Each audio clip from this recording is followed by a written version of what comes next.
L'assainissement des eaux usées est une étape décisive pour préserver notre environnement.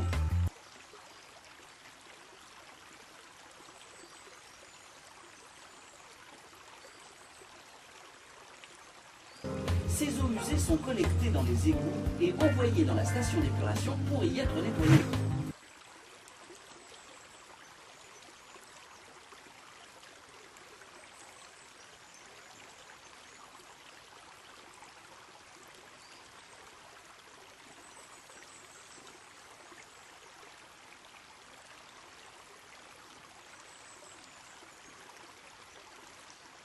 Le pré-traitement.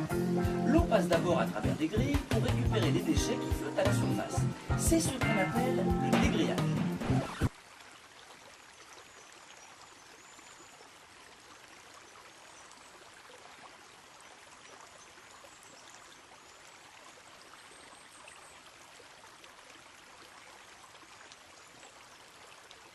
Puis l'eau usée est envoyée dans un bassin pour être débarrassée des sables et des graviers.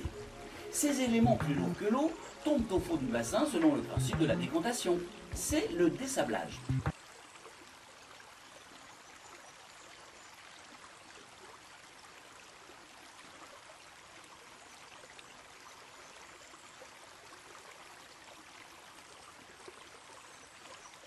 Par décantation, les boues tombées au fond du bassin sont ensuite extraites pour être à leur tour traitées. On injecte ensuite de l'air dans le bassin. Les huiles et corps gras vont ainsi remonter à la surface où ils vont être collectés. C'est l'étape du déshuilage. L'eau est donc débarrassée des gros déchets et des matières solides en suspension.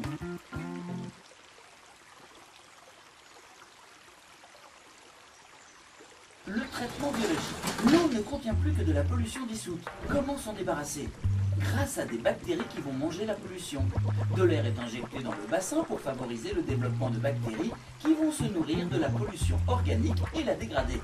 La dégradation de cette pollution produit des boues dites biologiques.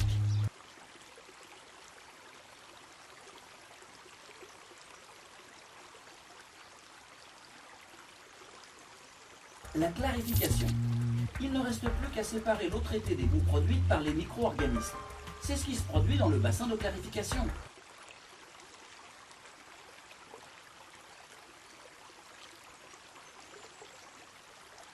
L'eau dépolluée peut maintenant être rejetée dans le milieu naturel.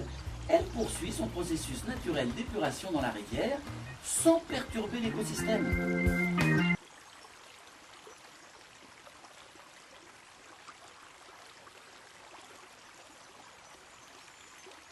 Cette étape permet l'élimination du phosphore qui se trouve dans l'eau. Le phosphore est rassemblé sous forme solide grâce à des coagulants, puis l'eau passe sur un décanteur lamellaire. Les dernières matières en suspension sont ainsi éliminées.